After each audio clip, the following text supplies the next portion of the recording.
السلام علیکم ورحمۃ اللہ وبرکاتہ۔ یہ لیلۃ القدر کی رات اس بندے کو مل جائے تو اللہ رب العزت کیا انعام عطا فرماتے ہیں۔ لیلۃ القدر یہ وہ رات ہے کہ اگر انسان کو مل جائے تو اللہ رب العزت ایک رات کے اندر 1000 مہینوں کی عبادت کا ثواب عطا فرماتے ہیں۔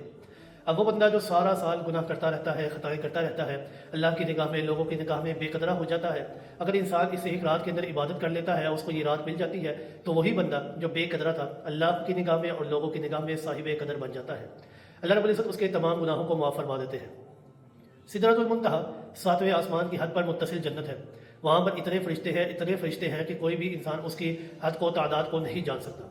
جب لیلۃ القدر کی رات ہوتی ہے تو حضرت جبریل علیہ السلام اللہ رب العزت کے حکم کے ساتھ ان تمام فرشتوں کو لے کر اس روئے زمین پر تشریف لے کر آتے ہیں۔ حضرت جبریل علیہ السلام اور وہ تمام فرشتے ہر اس گھر کے اندر جاتے ہیں جہاں پر اللہ رب العزت کی عبادت کرنے والا کوئی مرد یا عورت موجود ہو، جو اللہ کی عبادت میں مصروف ہوتے ہیں۔ وہ آ کر اپنی طرف سے بھی سلام پیش کرتے ہیں اور اللہ رب العزت کی طرف سے بھی سلام پیش کرتے ہیں۔ صرف اتنا ہی نہیں بلکہ جو بندہ دعا کر رہا ہوتا ہے، حضرت جبریل علیہ السلام اس کی دعا کے اوپر آمین کہتے ہیں اور اس دعا کی قبولیت کے اندر کوئی شک باقی نہیں رہتا۔